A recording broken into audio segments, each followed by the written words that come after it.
마가복음 1장 67절에서 80절까지입니다.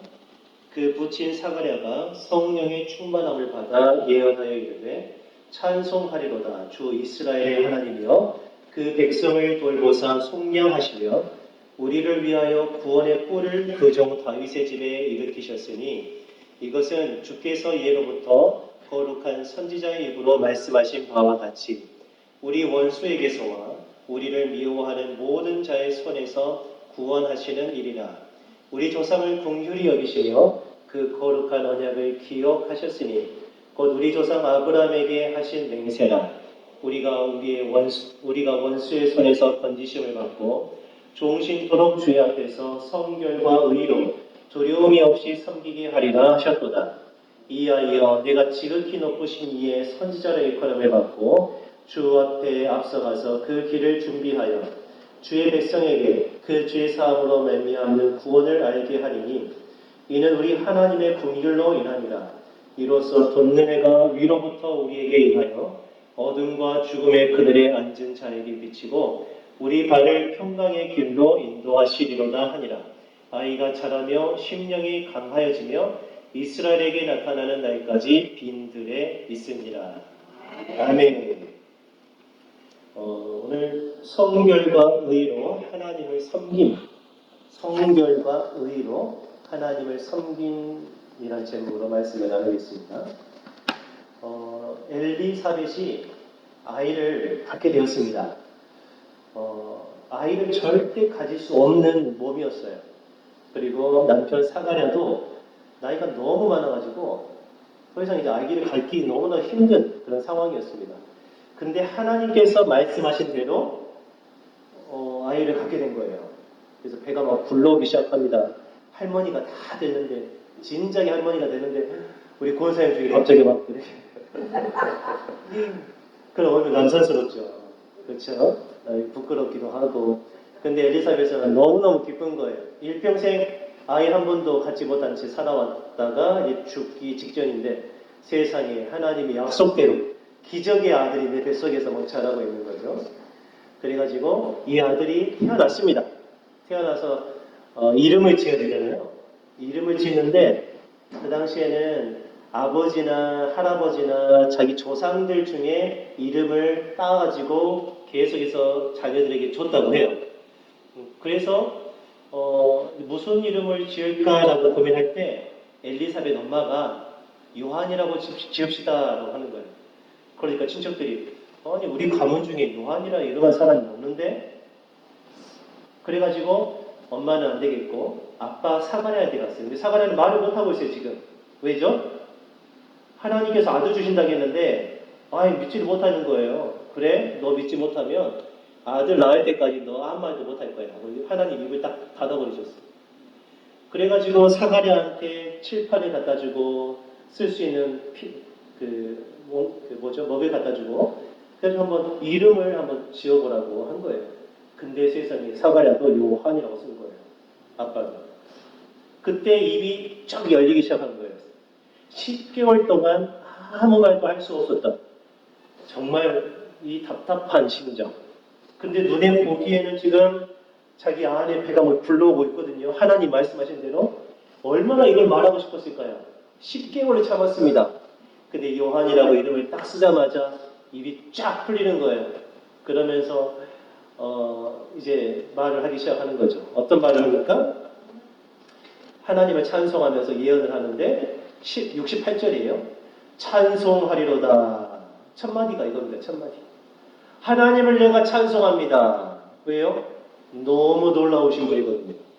너무 능력이 많으신 분이거든요. 주 이스라엘의 하나님이여 그 백성을 돌보셨군요. 하나님이 우리 백성을 버리신 줄 알았더니 우리를 돌보고 계셨군요. 라고 하나님을 찬송하는데요. 이 찬송이 오늘 79절까지 이어지고 있어요. 찬송이자 예언입니다. 하나님의 뜻을 알려주는 건데 이것을 뭐 세세하게 다 들여볼 수는 없고 그러면은 사가랴가 이렇게 하나님을 찬송하는데 또 예언하는데 핵심 내용이 있잖아요. 가장 중요한 내용이 뭘까? 우리는 예수님의 보혈을 찬송할 때 그 핵심은 예수님의 피 흘리심이잖아요. 그 피로 우리가 죄사함 받았다는 것을 주제로 막 찬송을 하잖아요. 아까 나의 등 뒤에서 그거는 뭐가 주제일까요? 하나님이 나를 도와주신다잖아요. 그러면 사가랴가 하나님을 찬송했을 때 그 찬송의 주제는 뭘까요?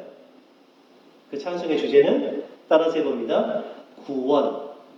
네, 구원입니다. 구원. 하나님이 구원하신다. 약속하신 대로 구원하시는구나. 이것을 하나님께 높여서 찬양하는 거예요. 그러니까 적어도 사가랴에게서 하나님은 말씀하신 대로 이루시는 분, 약속하신 대로 지키시는 분, 그리고 우리 하나님의 백성인 이스라엘을 버리지 않으시고 기억하시고 구원하시는 분, 이렇게 기억을 하는 거예요. 그래서 그 구원의 하나님을 계속해서 찬송하는 게 나옵니다. 몇 가지 단어들을 좀 볼게요. 68절에 보니까 뒤에 보니까 속량하시며 나오죠. 속량. 여러분 본문에 있어요. 속량하시며. 속량이란 말 우리는 잘 안 씁니다. 그리스도인들만 교회에서 쓰는 것 같아요. 속량이라는 말. 이거 무슨 말이냐면, 자, 제가 지금 자유롭습니다.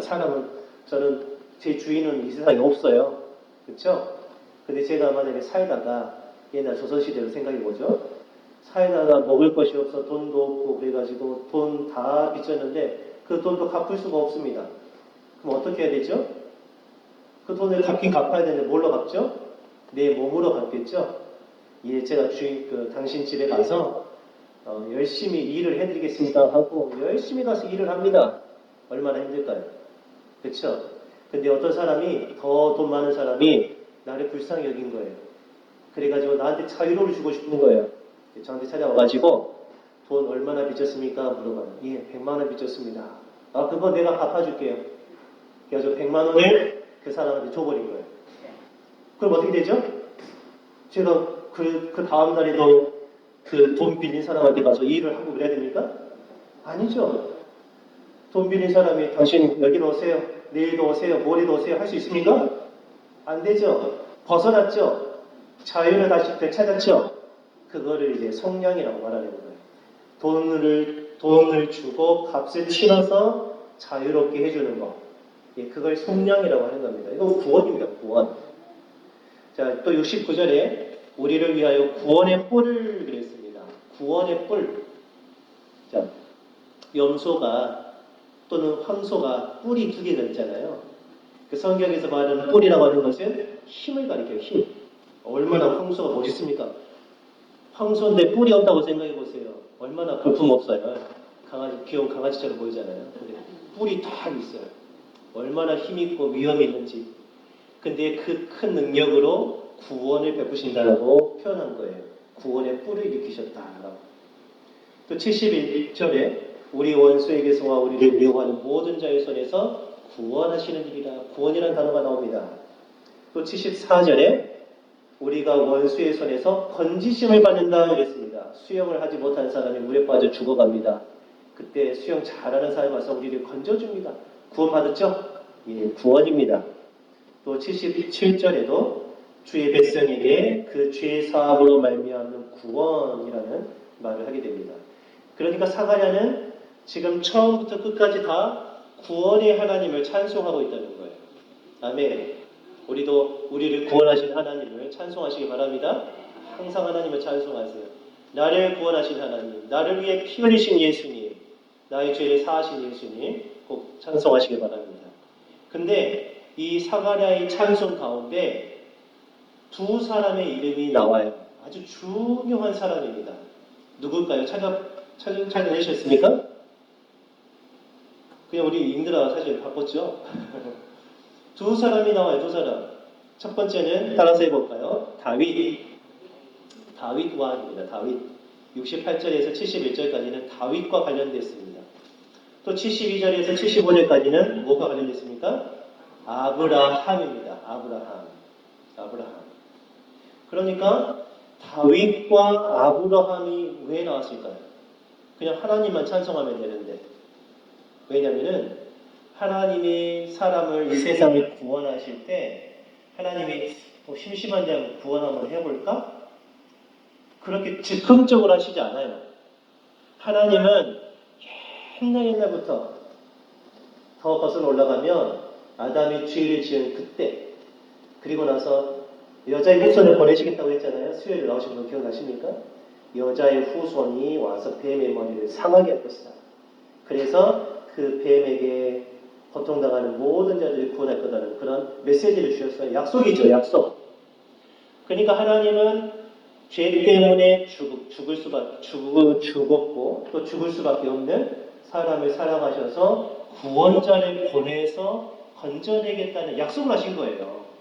그 약속. 계속해서 하나님은 약속을 거듭 말씀하셔요. 근데 그 약속을 정식으로 또 맺은 두 사람이 있어요. 아주 중요한 사람이에요. 그 중에 한 사람이 태어난 순서대로 말하면 아브라함이 하나님께서 말씀하셨고요. 그 다음 두 번째는 다윗에게 말씀하신 거예요. 구원에 대한 약속을요. 그래서 하나님은 이 아브라함과 다윗에게 약속하시기 때문에 그걸 좀 어려운 말로 언약이라고 합니다. 언약. 그래서 다윗과 맺은 약속은 뭐라고 합니까? 다윗 언약. 아브라함과 맺은 약속은요? 아브라함 언약. 사실 잊어버려도 상관없습니다. 하나님은 약속하셨다는 거예요. 약속하셨어요. 그 무엇을 약속했는지 한번 봐야 되겠죠? 아브라함에게 하나님은 무엇을 약속하셨는지 그게 잘 나온 것 어디냐면은 창세기 12장이에요. 창세기 12장 1절부터 3절 한번 띄워주시겠어요? 네, 나왔죠? 12장 1절에서 3절. 제가 천천히 읽어보면 설명을 드릴게요. 여호와께서 아브라함에게 이르시되 너는 너의 고향과 친척과 아버지의 집을 떠나라. 지금 아브라함은 저기 멀리 다른 동네에 있습니다. 거기서 우상을 숭배하면서 살고 있습니다. 근데 하나님이 나타나셔서 너 거기 떠나. 그리고 내가 너에게 보여줄 땅이 있는데 어떤 지역에 있는데 그곳으로 가라. 내가 그 땅을 주겠다 하는 거죠. 2절에 내가 너로 큰 민족을 이루겠다. 내게 복을 주어 너의 이름을 창대하게 하리니 너는 복이 될지라 그랬습니다. 큰 민족이 되려면 어디서부터 시작할까요? 아브라함이 먼저 아들을 낳아야겠죠? 딸을 낳든지요. 근데 아브라함은 그때가 75세였는데도 아들이 없어요. 딸도 없어요. 왜냐하면 사라의 몸에 좀 이상이 있었어요. 자기 아내 몸에. 그래서 아이를 절대 가질 수 없습니다. 이거는 어떻게든 할 수 없어요. 근데 하나님은 뭐라고 하셔요? 너의 몸에서 태어날 자들이 많아서 민족을 이루겠다는 거예요. 민족을 이루겠다. 그 약속을 주신 거죠. 약속 주셨어요. 너의 이름을 창대하게 한다라고 하는 것은 이 이름을 창대하게 하는 것은 옛날에는 자녀들을 많이 낳고 생산하는 것을 가리켜서 이름이 창대하다라고 표현을 했습니다. 그래서 너는 복이 될 것이다 라는 약속을 해주세요. 그리고 3절 우리 같이 한번 읽어볼까요? 시작. 너를 축복하는 자에게는 내가 복을 내리고 너를 저주하는 자에게는 내가 저주하리니 땅의 모든 족속이 너로 말미암아 복을 얻을 것이니라 하신지라. 아멘. 자 보세요. 아브라함이 갑니다. 옆에 사람이 아브라함을 잘 되기를 축복을 막 해줍니다. 그럼 하나님이 네 종 아브라함을 축복하네. 그 축복한 사람에게 하나님 더 복을 주십니다. 근데 아브라함이 가는데 아브라함을 막 저주하고 걸려 넘어뜨리고 그럽니다. 내 종 아브라함을 넘어뜨려 저주해. 하나님이 그 사람을 저주해 버리십니다. 그만큼 아브라함은 하나님 앞에서 특별한 존재, 특별한 보호를 받는 하나님의 자녀고 약속을 가지고 있는 사람입니다. 그러니까 하나님이 그렇게 지켜주시는 거예요. 근데 모든 약속 중에 가장 뭐랄까요? 극적이고 가장 중요한 약속이 뭐냐면 땅의 모든 족속이 너 때문에 너로 말미암아 복을 얻을 것이니라 그랬습니다. 하나님은 복 주시려면 아브라함만 복 주시지. 하나님이 복 주시려면 아브라함의 가문만 복 주시지. 왜? 한 번도 본 적도 없고 얼굴 색깔도 다르고 언어도 다른 모든 민족이 우리 칠정교회를 통해서 복을 받겠습니까? 하나님 우리 교회나 복을 주시지. 왜 우리 교회를 통해서 한 번도 가보지도 못하고 정말 이 세상에 있는지 확인도 못할 저기 아프리카 어떤 나라든지 아마존이든지 가서 거기 사람이 복을 받게 하는 겁니까? 근데 하나님은 아브라함을 통해서 모든 민족이 복을 받게 할 것이라는 약속을 주신 거예요. 그러면은 그 복이 무슨 복일까요? 하나님이 모든 백성에게, 모든 민족에게, 거기는 우리도 해당됩니다. 아브라함이 봤을 때 모든 민족에 우리가 해당돼요. 하나님께서 모든 족속에게 주시고자 하는 복이 뭘까요? 복. 돈일까요? 건강일까요? 아니면 사회적으로 잘 되는 걸까요? 하나님이 주시고자 하는 복이 있다는 거예요. 그 복에 대해서 갈라디아서 8장에서 3장 8절과 14절에서 말하고 있습니다.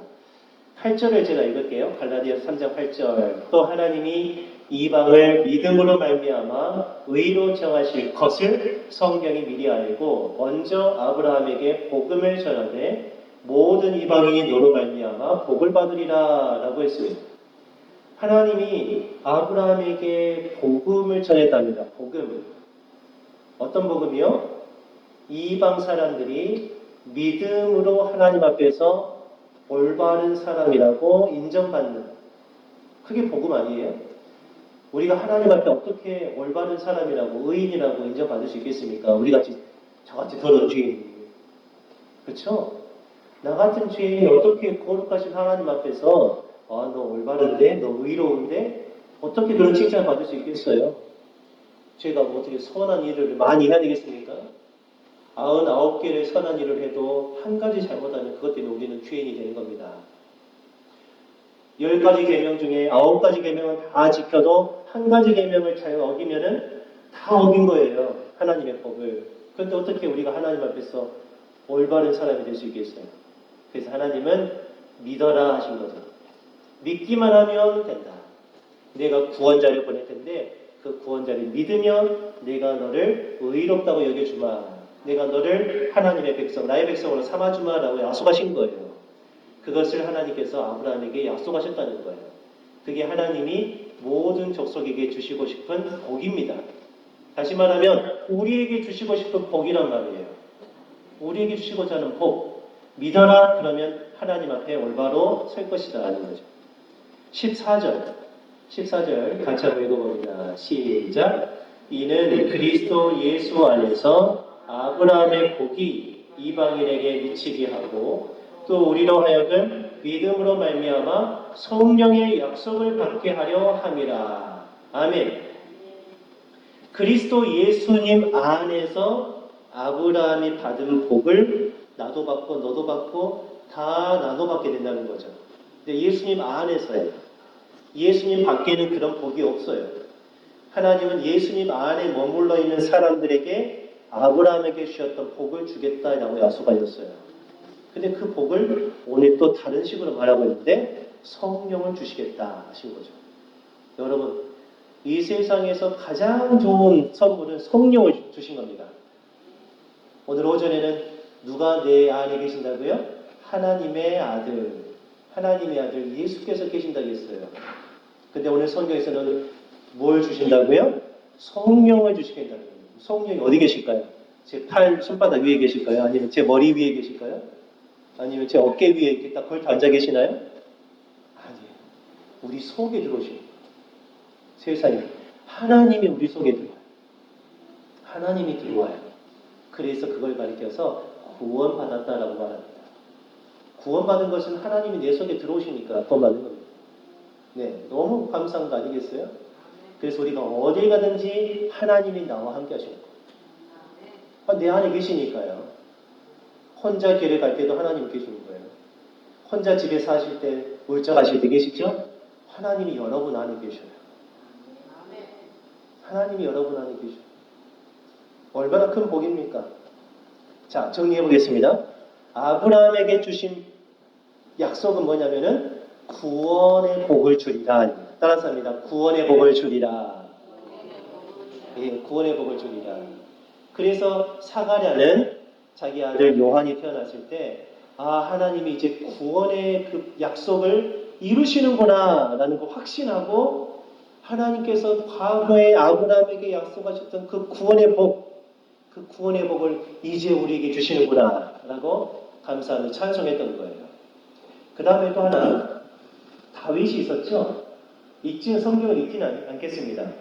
이 다윗에게 하나님이 주신 약속이 뭐냐면은 내가 너를 위하여 집을 지을 것이고 너의 나라가 영원할 것이다 라고 약속하셨어요. 다윗이 왕이 되고 하나님께 이제 성전을 지으려고 할 때 하나님의 나라를 내가 만들겠다라고 약속하신 거예요. 자, 그러면 아브라함에게는 뭘 약속하신 거예요? 구원을 약속하셨고요. 다윗에게는 무엇을 약속하셨어요? 하나님의 나라를 약속하셨어요. 구원을 약속하시고 하나님의 나라를 약속하셨는데 이게 지금 눈앞에서 펼쳐지는 겁니다. 사가랴가 볼 때. 아, 그때가 되었구나.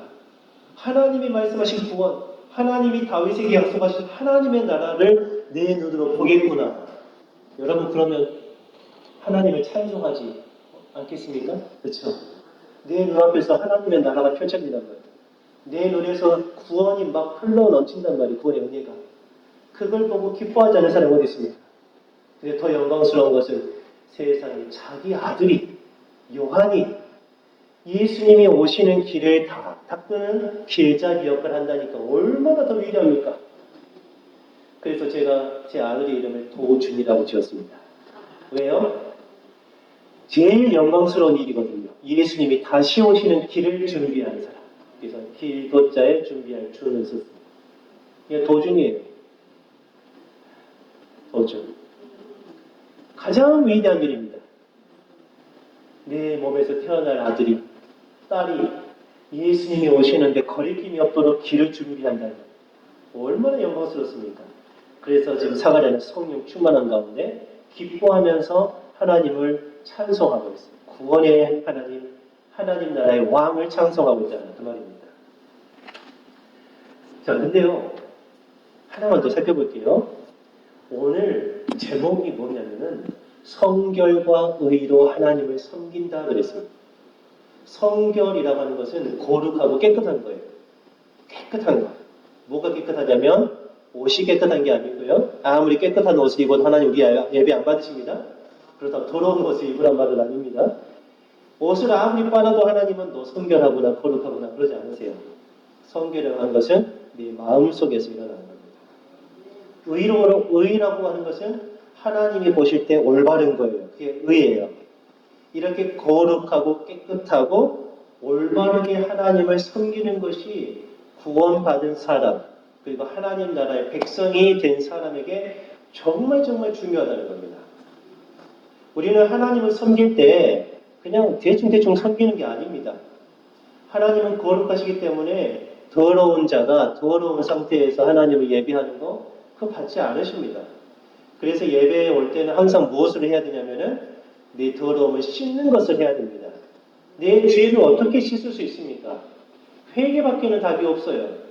하나님 제가 죄 안 지으려고 했는데 또 지어버렸습니다 하고 용서해 주십시오 하고 예수님의 피를 뿌려서 나의 죄를 다 정결하게 해주십시오 라고 기도하는 것이 필요해요. 그리고 나서 이 성결한 마음으로 하나님 예배할 때 그 깨끗한 예배를 하나님이 받으시는 거죠. 성결하게 하나님을 섬긴다고 하는 것은 우리 예배와 관련되어 있어요. 예배. 요즘은 이제 예배에 대해서 그렇게 젊은 사람들, 저를 포함한 젊은 사람들은 우리 여기 계시는 우리 권사님들이나 우리 나이 지긋이 우리 성도님들만큼 하나님을 위한 예배에 대해서 그렇게 크게 열망을 갖고 있지는 않은 것 같습니다. 무엇을 보면 알 수 있냐면 물론 바쁜 이도 있겠지만은 오전 예배 때는 그래도 젊은이들이 있습니다. 근데 오후 때는 다 빠져나가죠. 그걸 보면 오전에 주일에 예배 한 번만 드려도 되는구나. 주일 오전과 오후 중에 오전만 드리는구나 라고 생각할 수 있겠죠. 뭐 몇 번을 드리고가 문제가 아니고 문제는 한 번에 드리더라도 거룩한 예배를 하나님께 드려야 된다는 거예요. 그리고 두 번째는 의로 하나님을 섬겨라 하는 거예요. 의로 하나님을 섬긴다. 이것은 무슨 말이냐면은 우리가 예배만 그러면 잘 드리면 되는가? 일주일 동안 혹시 뭐 죄를 짓더라도 주일에 와서 죄를 회개하고 하나님 앞에 예배만 드리면 또 다 되는 것인가? 그리고 나서 또 죄를 지어도 되는 것인가? 그게 아니라는 거예요. 일주일에 한번 이렇게 교회에 나와서 예배를 드려서 내 마음이 깨끗해지고 하나님과의 관계가 회복됐다면 나머지 6일 동안의 삶 속에서 하나님 앞에서 순종하면서 하나님 앞 보시기에 올바르게 살아야 된다는 거예요. 세상 말로는 착하게 살아야 된다는 거예요. 착하게 살아야 된다. 아주 정직하게 살아야 된다는 거예요. 근데 교회 와서는 다들 정직하게 사는 것 같고 착하게 사는 것 같아요. 근데 삶을 들여다보면은 집에서든지 동네에서든지 아니면 어떤 직장에서든지 전혀 다른 모습을 가지고 있는 사람들이 있다는 거예요. 그럼 하나님께서는 그 사람을 올바르게 여기겠습니까?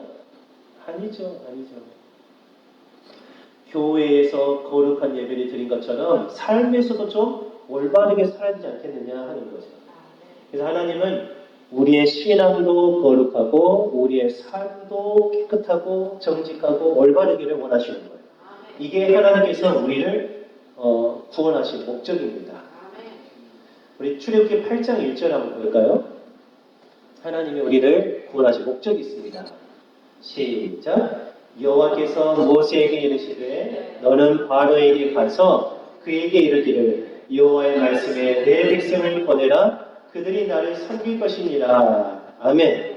하나님이 모세에게 바로에게 모세를 보냈습니다. 그 가서 하는 말이 내 백성 보내라고 하신 이유는 뭐죠?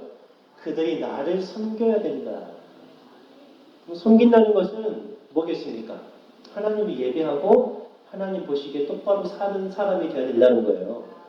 그리고 나서 하나님은 시내산까지 끌고 가십니다. 시내산까지 데리고 가시는데 그곳에서 하나님이 법을 주십니다. 율법을 주셔요. 근데 율법은 특히 이제 레위기에 나와 있는데 레위기에 중요한 내용 두 가지가 있어요. 첫 번째는 한번 틀어주시겠어요? 네, 하나님께 어떻게 제사할 것인가가 하나의 내용입니다. 하나님을 어떻게 예배할 것인가. 그 다음 두 번째, 사람에게 어떻게 행동할 것인가. 굉장히 하나님은 중요하게 여기십니다. 하나님을 예배하는 것만큼 사람과의 관계도 굉장히 중요하다는 거예요. 그래서 하나님은 그것을 법으로 아예 딱 적어서 주셨어요. 그 다음 한번 그게 뭘까요? 우리가 구원을 받았다면 그 구원이 뿌리라면 거기에서 두 가지가 나오는 겁니다. 한 가지는 성결한 예배, 또 한 가지는 의로운 삶. 이 두 가지가 다 있어야 그 사람이 구원받았다라고 말할 수가 있는 거예요. 하나님은 그 목적으로 우리를 구원하신 겁니다. 네, 그래서 오늘 75절에 종신토록 주의 앞에서 성결과 의로 두려움 없이 섬기게 하리라고 하나님이 약속하셨다는 거예요. 단순히 우리 구원받고 천국 가는 거 그게 중요한 게 아닙니다. 그것도 중요합니다만은 그것만이 전부가 아닙니다. 이 땅에서 올바르게 사셔야 돼요. 여러분 동네의 이웃 사람들과 원수 맺으시면 안 돼요. 동네 분들 막 질투하고 비난하고 그러시면 안 돼요. 그리스도인에게는 어울리지 않는 모습입니다. 여러분 정말 조심해야 될 부분이에요. 하나님은 그것을 굉장히 귀하게 여기십니다. 삶을 귀하게 여기신다는 거예요. 이거 하나님을 어떻게 제사할 것인가 라고 하는 것은 하나님을 어떻게 사랑할 것인가예요. 사람에게 어떻게 행동할 것인가 하는 것은 사람을, 이웃을 어떻게 사랑할 것인가. 그래서 하나님은 하나님 사랑, 이웃 사랑을 말하잖아요. 네, 예배를 통해서 하나님을 사랑하고 말씀에 순종하는 삶을 통해서 사람을 사랑하고 하나님 말씀에 순종하는 사람이 이웃에게 해코지를 할 수 있겠습니까? 거짓말을 할 수 있겠습니까? 할 수 없는 것이죠. 예, 그게 바로 하나님께서 우리를 구원하신 목적입니다. 이 두 가지가 있어야 하나님을 제대로 섬기는 거예요. 이게 참된 믿음입니다. 여러분 말씀을 들어봤는데 어떠십니까? 예배는 잘 드리고 계십니까? 거룩한 마음으로 하나님 앞에 정말 하나님을 두려워하면서 예배하고 있습니까? 잘하셨습니다. 이제 어떻게 사시겠습니까? 올바르게 사시겠습니까? 노력하시겠습니까? 하나님의 뜻대로 사시겠습니까? 아멘. 그게 바로 구원받은 사람입니다. 하나님을 예배하는 일을 가장 중요한 일로 먼저 삼으세요. 최우선입니다. 이게 가장 중요합니다. 가장 중요해요. 그리고 다른 사람들 관계에서 올바르게 생각하고 말하고 행동하는 참된 그리스도인이 되기를 진심으로 바랍니다.